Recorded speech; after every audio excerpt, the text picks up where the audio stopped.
Los japoneses celebran ritos y ceremonias muy distintos a los de las demás naciones. Las cosas que hacen nos resultan inconcebibles, y muy bien podría decirse que Japón es un mundo inverso a Europa.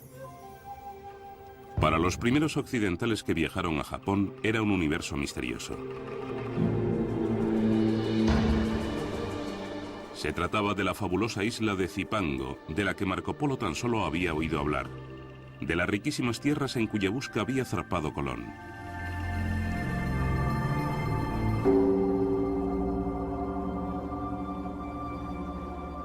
Cuando los portugueses arribaron a Japón en 1543, hallaron un país enzarzado en una guerra civil.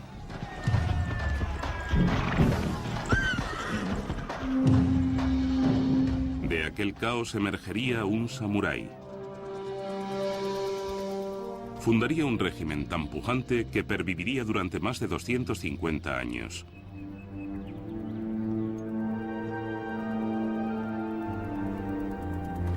Los testigos de aquel mundo, así observadores occidentales como nipones, nos dejaron constancia escrita acerca de aquella era de transformaciones. Suya es la historia de una cultura floreciente, de sus rituales poéticos y de sus enconadas luchas por el poder. Es la epopeya del establecimiento de las rutas comerciales con Europa y de su posterior aislamiento de Occidente. Estas son las memorias del imperio secreto japonés.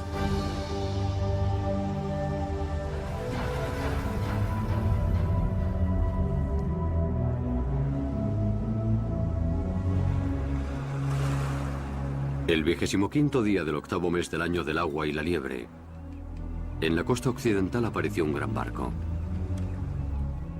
Nadie sabía de dónde procedía.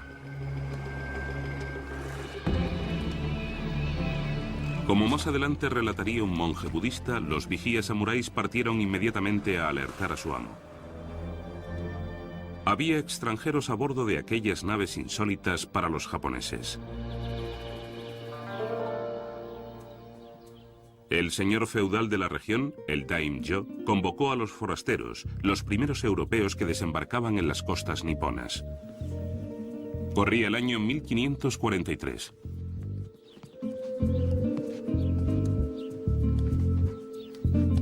Cuando los mercaderes portugueses comparecieron ante él, al daimyo le intrigaron sus peculiares y extrañas armas. A los japoneses siempre les habían gustado las novedades, estar a la última, por así decirlo. De modo que los europeos suscitaron mucho interés. Al ver cómo los lusos derribaban un pato, el daimyo adquirió dos armas y encargó a su espadero que le hiciese unas réplicas. A continuación solicitó que le enseñasen a disparar. Aquellos pioneros europeos, sus armas y su religión acabarían acarreando unas consecuencias imprevisibles.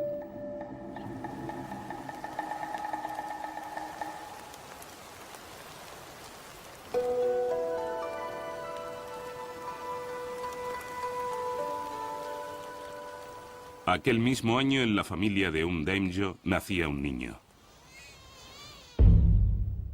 Se le conocería como Tokugawa Ieyasu. Su sino era transformar Japón irreversiblemente. Como miembro que era de la elitista casta samurái, aquel niño heredaba un mundo de tradiciones. Un régimen feudal de guerreros samuráis que gobernaban el país por derecho de nacimiento y por la espada.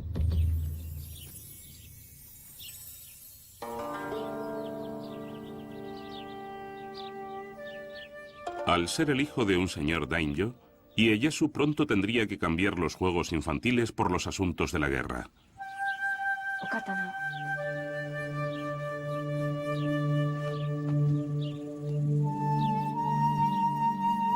Cuando Ieyasu aún era un niño, el daimyo gobernante exigió a su padre que le enviase al jovencito como prenda para garantizarse que todas sus órdenes serían obedecidas.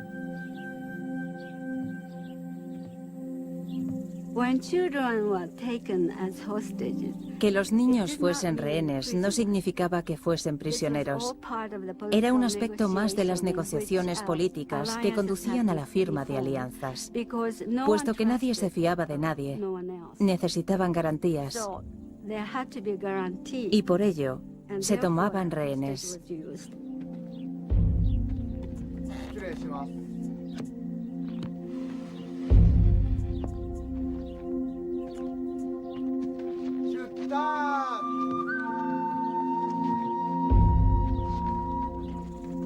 Como rehén, el joven samurái viajó de modo acorde con su rango de daimyo.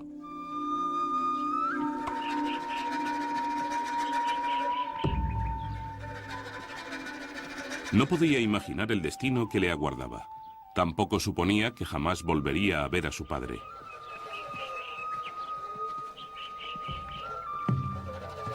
Se crió en cautividad. Su vida era prisionera de los vaivenes de la guerra civil.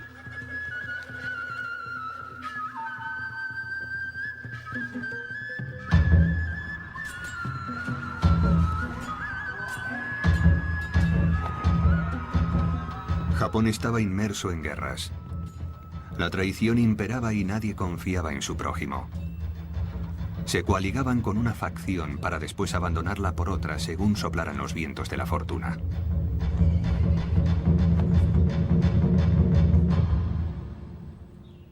João Rodrigues, un espectador de tan azarosos tiempos, fue uno de los primeros portugueses que desembarcaron en tierras niponas.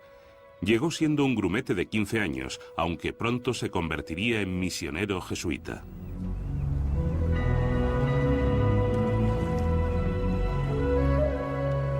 Cuando los marinos mercantes portugueses surcaban los océanos en busca de nuevos puertos donde comerciar, los misioneros jesuitas los acompañaban, en pos de almas que redimir.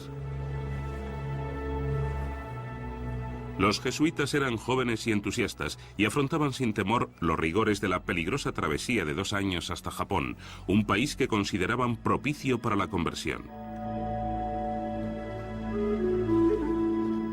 Remitían a sus lugares de origen fascinantes relaciones acerca de un mundo insólito.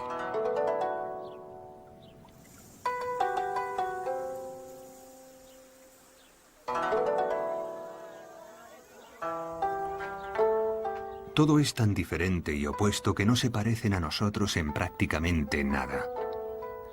Aunque eso no resultaría nada sorprendente si fuesen como tantos otros bárbaros, lo que más me asombra es que se comportan como personas prudentes y cultivadas en todos los aspectos. Esto es algo que no osaría afirmar de no ser tanta mi experiencia entre ellos. Los misioneros consideraban a los japoneses una raza tan notable y una civilización tan desarrollada que merecía la pena escribir a Europa acerca de la cultura con la que habían dado, el idioma que hablaban los nipones y su complicado sistema político. Todo ello completamente exento de influencias cristianas, de influencias europeas. Y creo que es un aspecto a tener en cuenta. Era la primera vez que los europeos trataban con asiáticos en pie de igualdad, y no como conquistadores y conquistados. Su forma de escribir es muy diferente de la nuestra, puesto que escriben desde la parte de arriba de la página hacia abajo. Pregunté a un japonés por qué no escribían como nosotros, y replicó que por qué no escribíamos como ellos. Me explicó que, dado que la cabeza del hombre está arriba y los pies abajo, el hombre debe escribir también de arriba a abajo. Al cabo de una estancia de más de 30 años en Japón, João Rodrigues acabó hablando un japonés tan fluido que se le conocía como el intérprete. Su trabajo le permitía ser testigo de la vida cotidiana de todos los estamentos sociales, desde los señores de la guerra daimyos hasta los más humildes agricultores. Todo género de personas, nobles o plebeyas, usan el abanico por todo el reino. Quienes tienen algún asunto entre manos o desean recordar algo, lo anotan en sus abanicos. Llevan siempre estos abanicos en sus manos. Los abren, los consultan y los cierran. Nadie sale a la calle sin él.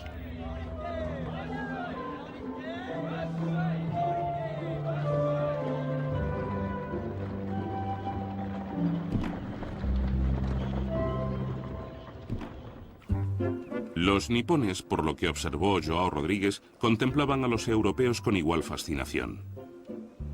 Se maravillaban enormemente de nuestras grandes y largas narices, de nuestras espesas barbas y de los cabellos rojos y rubios, y consideraban tales cosas otros tantos defectos. Los llamaban los bárbaros del sur, que no es una definición muy halagadora. Sus hábitos alimentarios eran muy distintos. Los japoneses eran muy correctos y comían con palillos. Por aquel entonces, lo normal era que los europeos comiesen con tan solo un cuchillo y los dedos. Además, por supuesto, la mayoría de los japoneses se bañaban diariamente, mientras que me temo que los europeos de la época podían pasarse meses y meses sin tomar un baño. Así que, hasta cierto punto, se merecían el epíteto de bárbaros. No obstante su reputación, los jesuitas estaban decididos a permanecer en Japón. Nuestro único afán era predicar y proclamar la ley del Creador. Aunque hubiese un solo japonés cristiano en todo el país, cualquier misionero se pasaría aquí toda su vida, por el bien de esa persona. Aquellos hombres eran muy celosos, y las condiciones eran bastante favorables para la conversión al cristianismo. En épocas de matanzas, revueltas, luchas, batallas, gran número de muertes, obviamente la gente tiende a pensar en la otra vida. En poco más de 50 años, aquellos misioneros fundaron más de 200 iglesias católicas, principalmente en el Japón meridional, y convirtieron a 250.000 de nipones.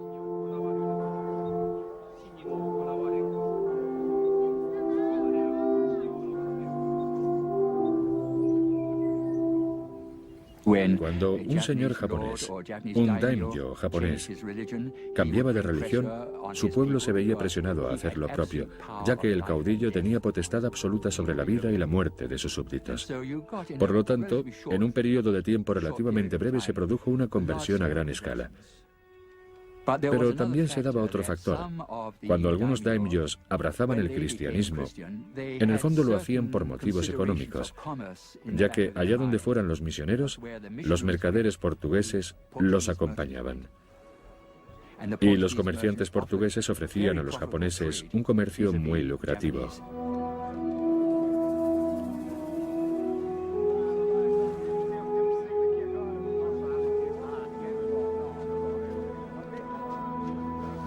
El comercio y la religión entrecruzados.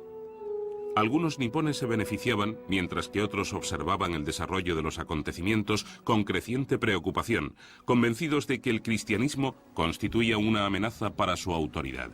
Mercaderes y misioneros, los pioneros europeos, habían abierto una ruta que a la postre conduciría a un desenlace imprevisto.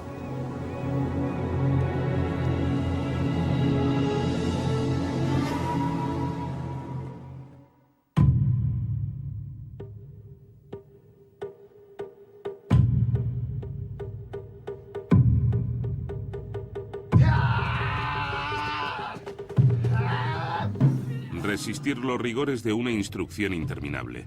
Encarar el peligro sin perder la cabeza. Enfrentarse a la muerte con toda naturalidad. Es el arte del kendo, la vía de la espada.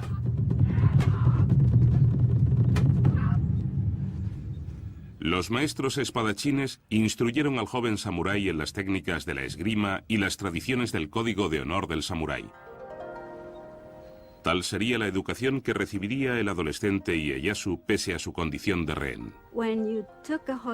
Cuando se tomaba un rehén de cierta categoría, lo habitual era tratarlo muy cordialmente y brindarle una formación como la que recibiría en su propia casa.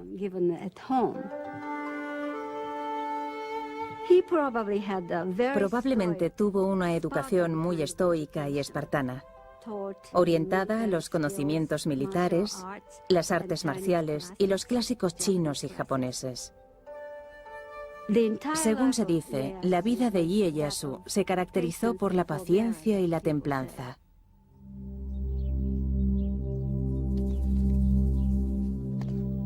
El joven prisionero Tokugawa Ieyasu aprendería lo que significa ser un samurái. Adopta una postura con la cabeza erguida, ni inclinada ni alzada, ni ladeada. No gires los ojos ni permitas que parpadeen, sino entórnalos ligeramente. Tensa el abdomen y no inclines la espalda. Un legendario espadachín, Miyamoto Musashi, inmortalizaría el modo de vida de los samuráis en un texto clásico, el Libro de los 5 Anillos. Era una guía de estrategia. Su filosofía se adoptó ampliamente en Japón y pervive aún hoy en día. En todas las formas de estrategia, es necesario que mantengas la posición de combate en todos los aspectos de tu vida y hacer que la posición de combate sea tu actitud cotidiana.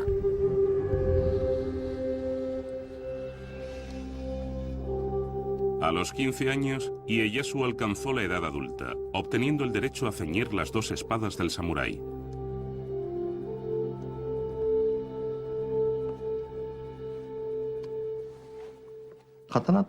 La espada era el símbolo de la casta samurái. Solo los samuráis tenían permitido llevar 2 espadas, una larga y otra corta. El samurái con esas 2 espadas gobernaba a los campesinos y a los comerciantes. Naces para ser samurái. Es una responsabilidad. Entre las responsabilidades del samurái se contaba llevar siempre encima la espada para impartir justicia. Si alguien no te trataba como es debido, tu deber era matarlo. Aún así, ningún samurái salía sin espada. Y si lo sorprendían sin ella, podían sancionarlos por no cumplir con su deber. Aunque la casta samurái comprendía menos del 10% de la población, su presencia destacaba enormemente, hasta el punto de que los misioneros, en sus escritos, consideraban a los samuráis representativos de toda la sociedad nipona. Van armados con una espada y una daga tanto en casa como fuera, y las guardan bajo la almohada mientras duermen. En toda mi vida había conocido gentes tan dependientes de sus armas. Son muy belicosos y siempre están enzarzados en guerras. De tal modo que el hombre más capaz llega a ser su más poderoso señor. Respetar y defender este ideal no era privativo de los hombres. Las mujeres samuráis también se adiestraban a fin de proteger a su familia. Para las esposas e hijas de los samuráis, lo más importante era no olvidar jamás el honor y el orgullo que suponía ser la mujer o la hija de un samurái. Estaban preparadas para suicidarse en caso de necesidad, para no padecer la vergüenza de ser deshonradas por sus enemigos.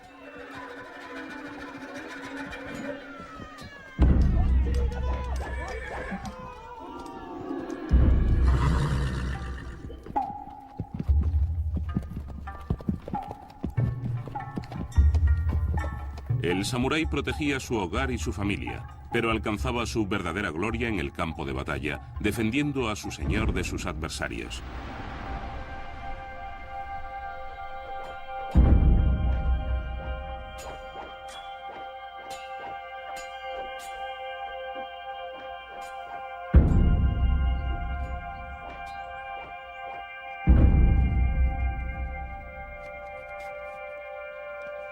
El samurái se vestía esmeradamente para el combate.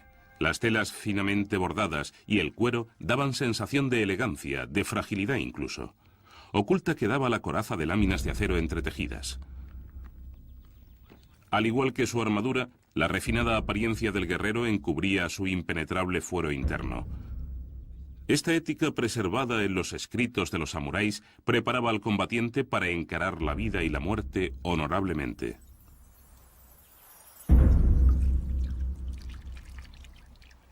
El samurái se lavaba todas las mañanas con agua fría y se perfumaba la coronilla afeitada con incienso para estar presentable.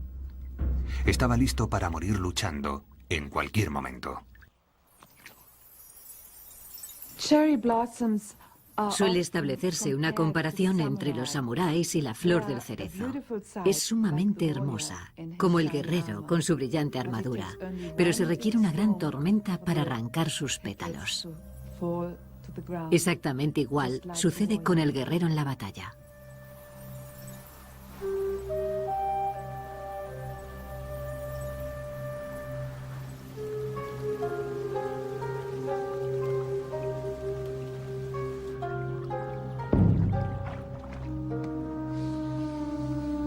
Para el samurái, tan importante como saber cómo matar era saber cómo y cuándo morir.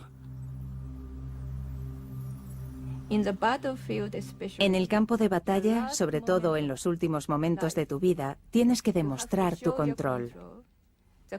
El control de tu cuerpo, el control de tu destino, de tu sino. Es la vindicación, la manifestación de tu fortaleza interior. Así que en esos últimos momentos debes consumar tu muerte. El seppuku o harakiri es el ritual del suicidio practicado por los samuráis. El guerrero samurái llevaba dos espadas a la cintura, una larga y otra corta. La espada corta servía para abrirse el vientre de un tajo. ¿Por qué iba un samurái a abrirse el abdomen? Pues los japoneses, sobre todo los samuráis, creían que el corazón estaba en el vientre. Pensaban que la pureza o la impureza de su corazón se revelaría al destriparse a sí mismos. Desde el recitado del poema de la muerte hasta el postrer impulso de la daga, el seppuku es una ceremonia de suicidio que garantiza una muerte honrosa.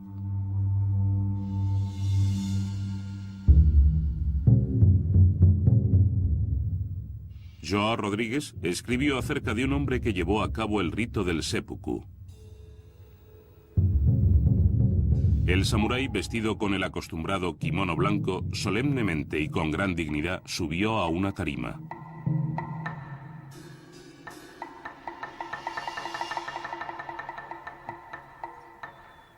A continuación, en voz alta, pidió que le prestasen suma atención mientras se abría el vientre.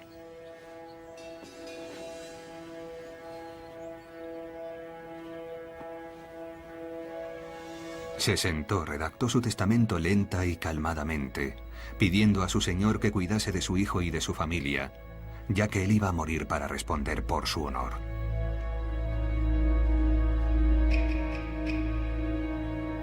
Se despidió y después, delante de todos, se rajó el abdomen sin ningún temor y así murió. Estas cosas suceden con frecuencia.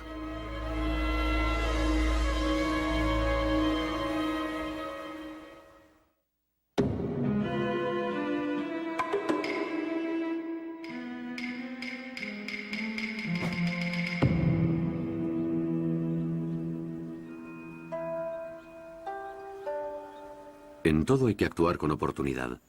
La oportunidad de la estrategia no puede dominarse sin una gran cantidad de práctica. El guerrero debe obrar oportunamente en todo momento de su vida, en su auge y en su declive, en su armonía y en su discordia. Tales son los eternos principios que encauzan la vida del guerrero samurái. La paciencia de Tokugawa Ieyasu a la hora de maquinar una táctica llegó a convertirse en su arma más poderosa. Ya tenía 18 años, estaba casado y tenía 2 hijos. Sin embargo, continuaba siendo rehén del daimyo gobernante.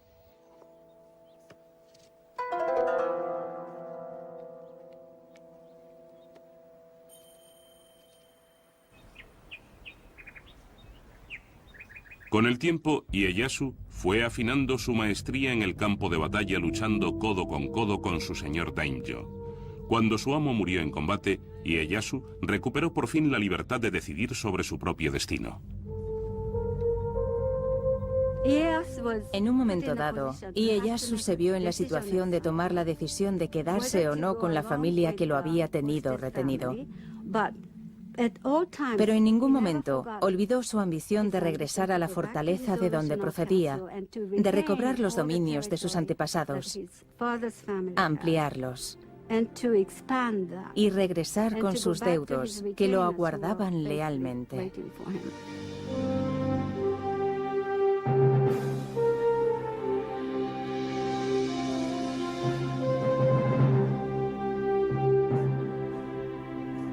Ieyasu reivindicó su título de señor independiente daimyo.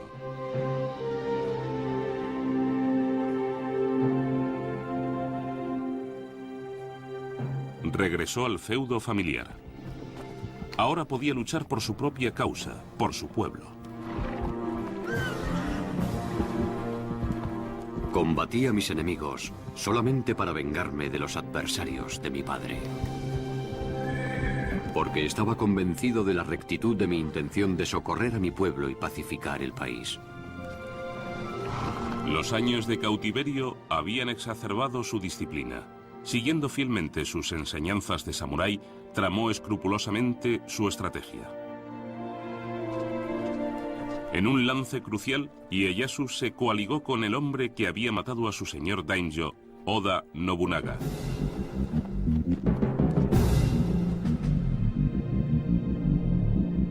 Nobunaga había llegado a ser el señor de la guerra más poderoso de Japón, temido e implacable.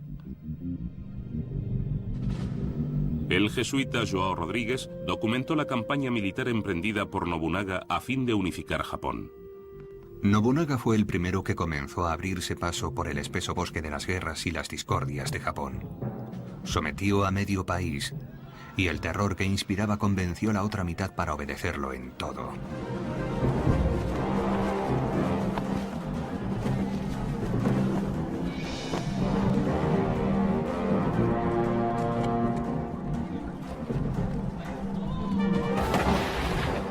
Audaz y reformador, Nobunaga adoptó y dominó las armas de fuego que cobraron gran importancia en la guerra. En la batalla de Nagashino, Nobunaga armó a 3000 infantes con mosquetes y los dispuso en 3 filas.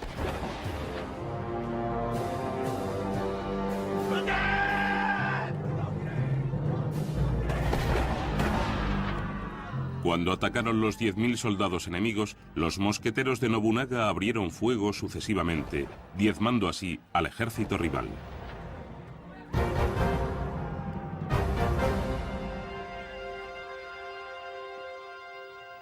Las innovaciones de Nobunaga en el uso de las armas de fuego transformaron completamente el concepto de lucha de los samuráis.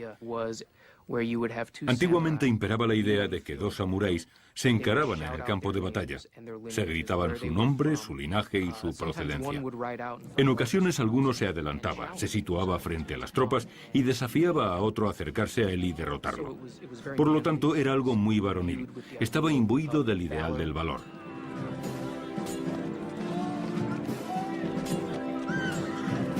Ahora había tropas de samuráis anónimos disparando a otras tropas de samuráis anónimos.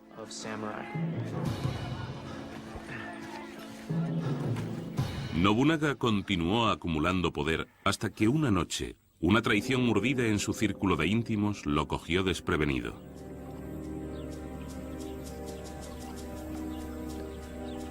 Un misionero andaba cerca. Llegaron unos cristianos cuando me estaba revistiendo para decir la primera misa de la mañana y me dijeron que esperase dado que había alboroto frente a palacio. Enseguida comenzamos a oír disparos de mosquete y vimos llamas. Comprendimos que no se trataba de una batalla, sino de una traición por parte de alguno de sus generales. Hay quienes dicen que se abrió el vientre, si bien otros creen que prendió fuego al palacio y pereció entre las llamas. No obstante, lo que sí sabemos es que de aquel hombre, que había hecho temblar a todo el mundo, no solo con el sonido de su voz, sino también con la mera mención de su nombre, no restaba ni un cabello que no hubiese quedado reducido a polvo y cenizas. En pleno incendio, un general leal a Nobunaga, Toyotomi Hideyoshi, aprovechó la ocasión.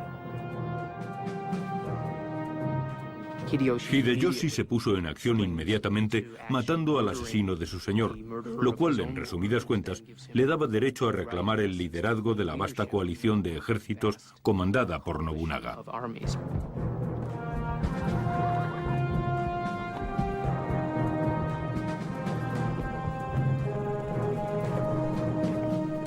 Ieyasu observaba a distancia. ¿Se plegaría a someterse a la autoridad de Hideyoshi? ¿O había llegado el momento de luchar por el poder?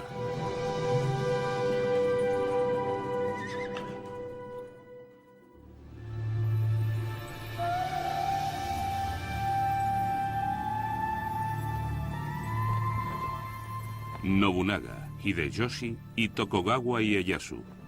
Estos son los hombres que pondrían fin a las brutales guerras civiles. Pasarían a la historia como los unificadores de Japón. En Japón se narra una leyenda que explica el carácter de los tres unificadores.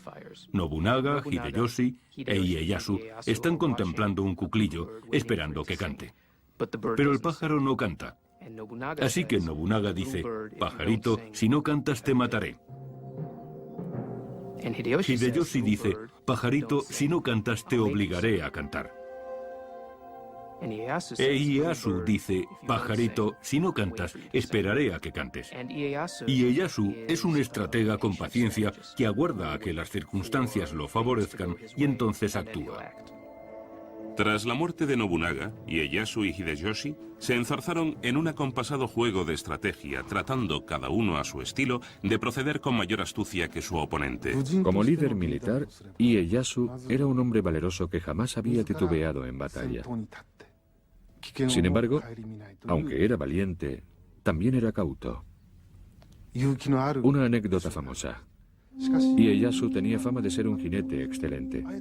Un día, él y sus huestes tuvieron que cruzar un puente muy estrecho sobre un río turbulento. Todo el mundo esperaba que el gran Ieyasu cruzase aquel puente tan peligroso a caballo. Para la sorpresa de sus hombres, Ieyasu desmontó. Tomó el caballo por las riendas y lo condujo cuidadosamente a la otra orilla del río. Hasta ese punto era precavido. Creo que esta cautela contribuyó a sus victorias en el campo de batalla. Mientras que Ieyasu era comedido y un estratega escrupuloso, Hideyoshi actuaba rápida y decididamente. Hideyoshi era de extracción plebeya. Hijo de un humilde soldado de infantería, se ganó a pulso el ascenso en el escalafón militar. Hideyoshi se labró un prestigio de general esclarecido, una visión grandiosa de su persona que él mismo compartía. Cuando mi madre me alumbró, recibí un presagio milagroso. La noche en que nací, la luz del sol iluminó la habitación de repente, transformando la noche en día. Le vaticinaron que el niño en cuyo nacimiento se habían manifestado tales prodigios estaba destinado a ser un hombre capaz de logros inusitados. La profecía se ha cumplido conmigo. Poco después de que Hideyoshi se alzase con el poder, Ieyasu lo retó. Pero Ieyasu pronto comprendió que le resultaría más rentable ser aliado de Hideyoshi que su adversario.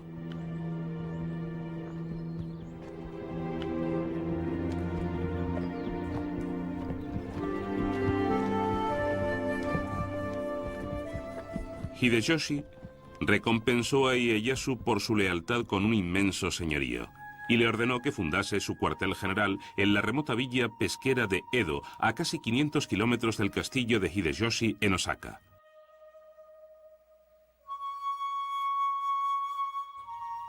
Habría quienes considerarían aquel obsequio un insulto, pero en Edo, el pueblo que andando el tiempo se convertiría en Tokio, Ieyasu encomendó a sus tropas la construcción de una inmensa fortaleza de 5 plantas.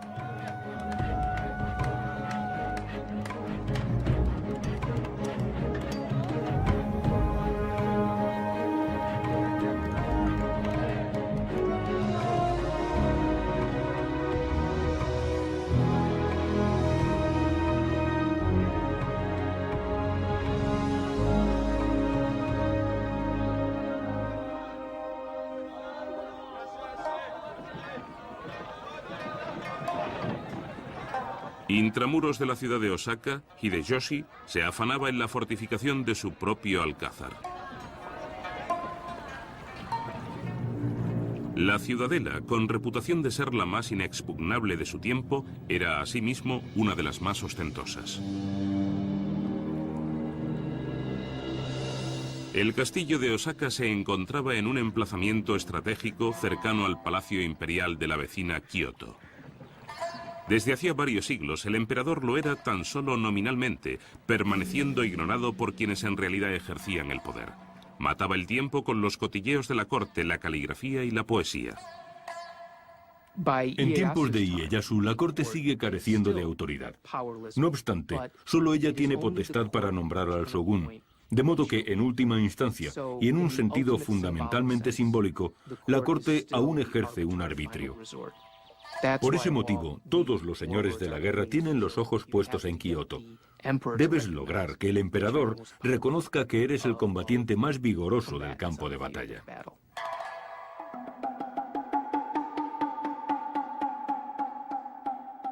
Hideyoshi se ganó los favores del emperador invitándolo a funciones de teatro no y actuaciones musicales. Sin embargo, el emperador no honraría a aquel guerrero de origen plebeyo con el título de shogun. Ieyasu jamás había renunciado a su ambición de poder. Ofreció al emperador algo más que invitaciones. Concertó el matrimonio de una de sus nietas con el hijo del emperador. Todos los señores feudales japoneses se servían de sus familias para cimentar alianzas. Casabas a tus hijas o a tus hijos. Lo que hizo Ieyasu en particular fue tener un gran número de hijos a los que utilizar para sus fines. Podía aprovecharlos para sustentar su naciente gobierno. Les otorgaba la condición de caudillos militares independientes para luego recurrir a su ayuda. Por contra, el rival de Ieyasu, Hideyoshi, no logró tener descendencia masculina. Finalmente recurrió a la adopción de un sobrino y lo nombró su sucesor. Más adelante, a la edad de 60 años, Hideyoshi tuvo por fin un hijo varón. Lo llamó Hideyori y era la niña de sus ojos.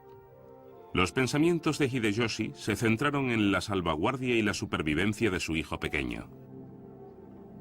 No consigo describir el tedio infinito que supone velar por una casa vacía cuando Hideyori no está aquí conmigo. He dado órdenes estrictas de que todos estén alerta contra los incendios. Cada noche, la guardia hace la ronda por las habitaciones 2 o 3 veces.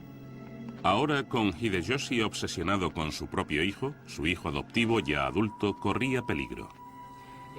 Está claro que hacia el final de su vida los actos de Hideyoshi son cada vez más erráticos. Se volvió progresivamente más cruel, si no sádico. Y cuando por fin, en sus últimos años, tuvo un hijo varón, ordenó a aquel hombre adulto que había sido su heredero que se suicidase. Después, Hideyoshi mandó matar a toda la familia de su hijo adoptivo. Un misionero relató: los condujeron en carros por las calles a la vista de todo el mundo. 31 señoritas y damas, además de los 2 hijos y la hija de su hijo adoptivo, el mayor de los cuales no contaba más de 5 años. Sus cadáveres se arrojaron a un pozo sobre el que se erigió una capilla y se colocó una lápida con esta inscripción: la tumba de los traidores.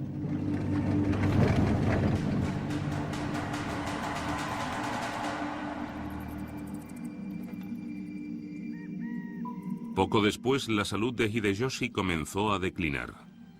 Escribió su poema fúnebre. Como el rocío sucumbo, como el rocío me desvanezco. Incluso la fortaleza de Osaka es un sueño dentro de un sueño. A continuación, Hideyoshi mandó llamar a Ieyasu y a 4 de los daimyos más poderosos a su lecho de muerte. Los nombró padrinos de Hideyori, su hijo de 5 años, su sucesor y el porvenir del gobierno nipón.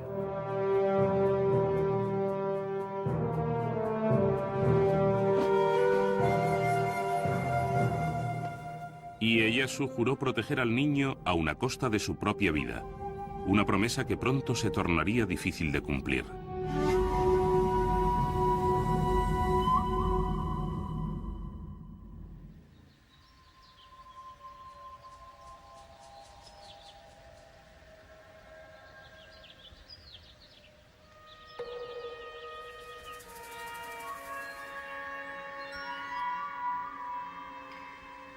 Se dice que la guerra es una maldición. Se recurre a ella solo cuando es inevitable. Sin embargo, en tiempos de paz no se debe olvidar la posibilidad de levantamientos. Ieyasu estaba en guardia. Los daimyos, temerosos de su creciente poderío, comenzaron a conspirar contra él. Los dominios de Ieyasu ya se extendían por la mayor parte de Japón. Estaba dispuesto a conservar sus posesiones y a ampliar la base de su poder. Uno de los apodos de Ieyasu era el Viejo Tejón, y es un reflejo de su habilidad, así como de su célebre capacidad para esperar. Y aguarda hasta que muere Hideyoshi, hasta que su poder es claramente preponderante. Y entonces da el paso decisivo para convertirse en el supremo caudillo militar de Japón. Ieyasu movilizó sus huestes. Envió una división al castillo de Ogaki, donde se congregaban sus enemigos. Cuando comenzó la batalla, las mujeres y los niños corrieron a resguardarse. Ieyasu envió un gran ejército para sitiar el castillo. Y lucharon día y noche. Más adelante, una de las jóvenes que había en la fortaleza narraría a su familia la terrorífica experiencia. Las madres, concubinas e hijas permanecieron en la torre fabricando municiones. Cundía el pánico. Una bala alcanzó a mi hermano menor, matándolo instantáneamente. Fue una visión muy cruel, desde luego que lo fue. Creíamos que íbamos a morir. Lo único que nos quedaba era el miedo y el horror. Al final del combate, las cabezas de los guerreros vencidos se llevaron al castillo, a fin de disponerlas para su presentación ritual ante el vencedor. Se creía que, aun después de muertos, los samuráis debían considerarse unos oponentes dignos de respeto. Los habitantes del castillo lavaron las cabezas y aplicaron cosméticos a los rostros de los cadáveres, ya que así se demostraba que el muerto era un personaje importante. Se trata de una muestra, una pequeña muestra de las cosas que hacían, algo que resulta inconcebible para la gente de hoy, para las mujeres de hoy. Las cabezas de los decapitados se trajeron a la torre. Las cabezas no nos daban ningún miedo y dormíamos rodeados por el hedor de aquellas cabezas sanguinolentas.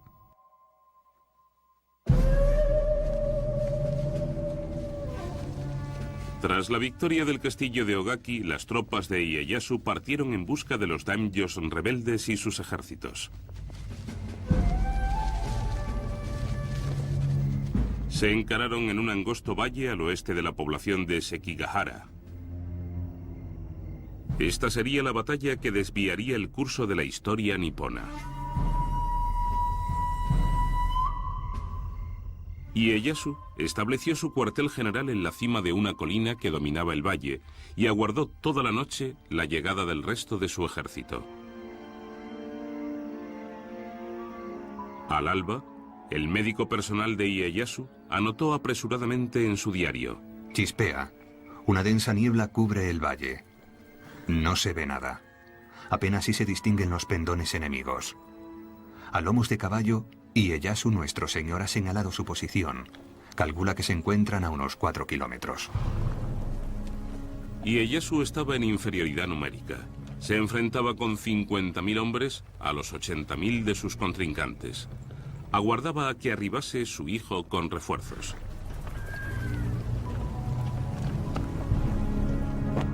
Sin embargo, a las 8 de la mañana la niebla se levantó repentinamente y ambos ejércitos rivales se encontraron frente a frente.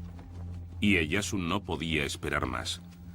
Reagrupó sus huestes y, según se dice, les ordenó cargar con su célebre grito de guerra. Solo hay dos maneras de regresar del campo de batalla: con la cabeza de un enemigo o sin la tuya.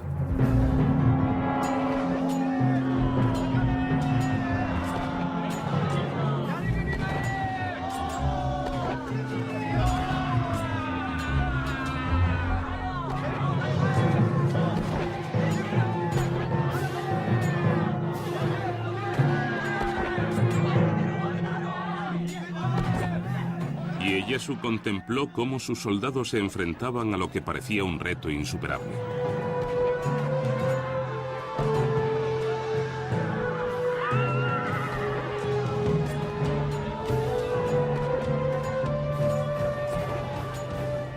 Inopinadamente cambiaron las tornas.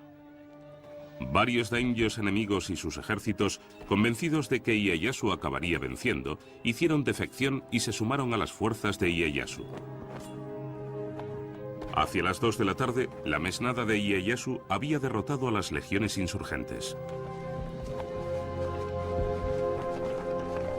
La victoria de Tokugawa en Sekigahara puso fin a las guerras civiles y marcó el inicio de una nueva era. Ahí reside la importancia de la batalla de Sekigahara. En reconocimiento del poderío de Ieyasu, el emperador lo recompensó con el título de Shogun, el generalísimo que somete a los bárbaros. Ahora, Tokugawa Ieyasu disfrutaba de autoridad para dirigir todos los asuntos militares nipones. Aunque gobernó sin oposición, siempre estaba omnipresente como un espectro Hideyori, el hijo de Hideyoshi, criándose en el castillo de Osaka. Ieyasu había jurado proteger a aquel niño con su vida, el niño que algún día reclamaría todo cuanto Ieyasu había ganado.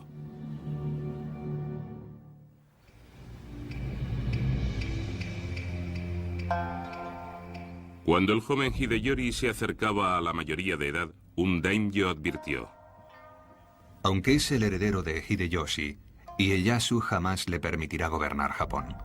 Tarde o temprano, algún personaje ambicioso promoverá una revuelta en su nombre. Y aunque Hideyori no esté al corriente de nada, será culpado y se le obligará a suicidarse para la consternación del espíritu de Hideyoshi. La dinastía Tokugawa carecía del derecho divino para gobernar Japón. Dirigieron el país por ser los más poderosos, por ser los más ricos, por tener los mayores ejércitos, pero les faltaba el derecho divino. Y había muchos daimyos muy poderosos, especialmente en el oeste, los daimyos cristianos.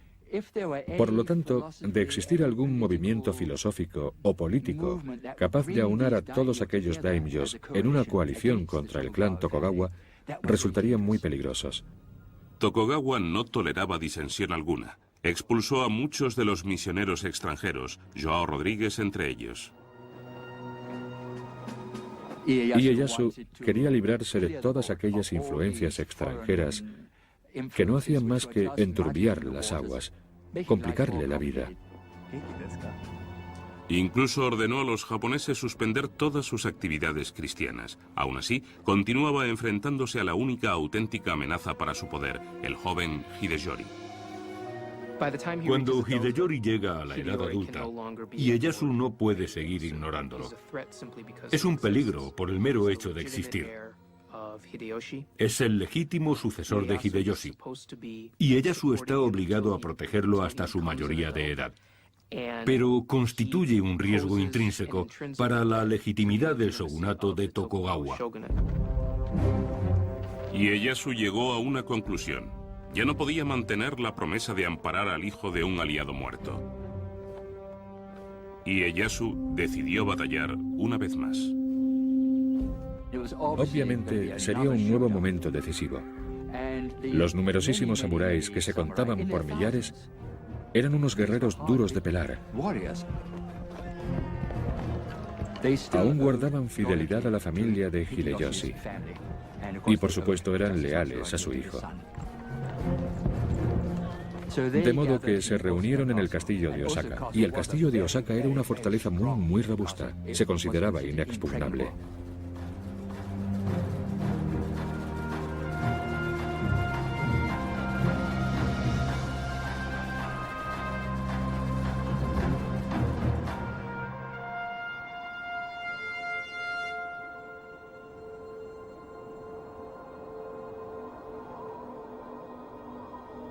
En el invierno de 1614, Ieyasu acusó a Hideyori de sedición y ordenó a sus huestes atacar el alcázar de Osaka.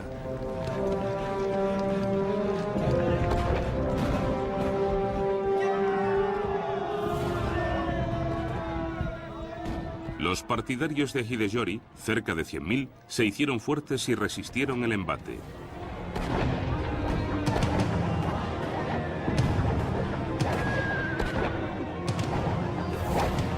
Ieyasu se vengó con una retorcida estratagema. Envió a una mujer samurái a negociar un armisticio con la madre de Hideyori.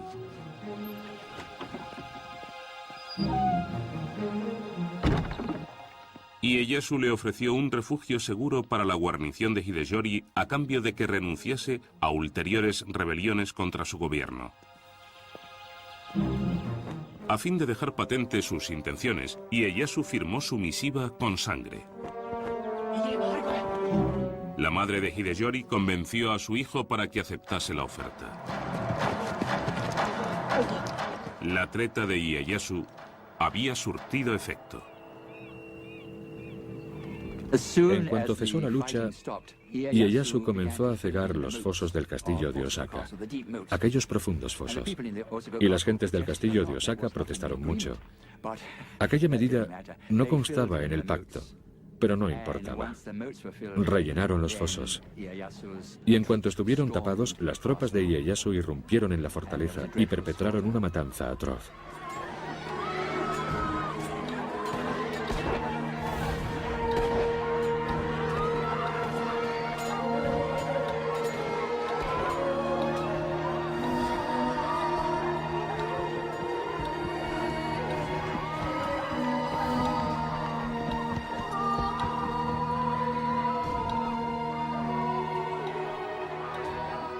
Millares de soldados vencidos, mujeres y niños huyeron de la ciudadela.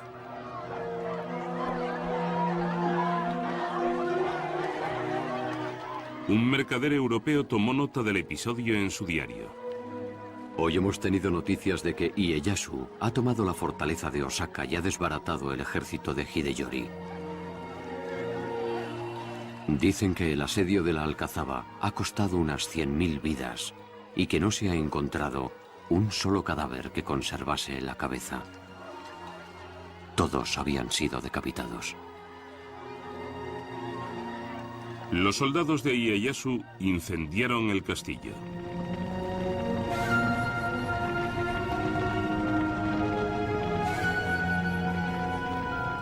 Rodeado por las llamas, Hideyori rehusó rendirse y no le quedó más que una alternativa. Llevó a cabo el seppuku.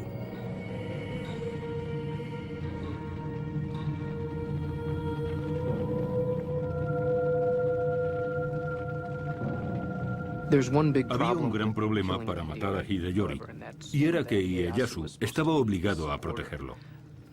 Fue una estrategia muy realista y cruel, pero él quería fundar una dinastía que perdurase a lo largo de los siglos. Hay razones para creer que Ieyasu lamentó sinceramente el haber causado la muerte del hijo de su antiguo señor. Se dice que Ieyasu expió su culpa copiando 10.000 veces el nombre de Buda en rollos de pergamino.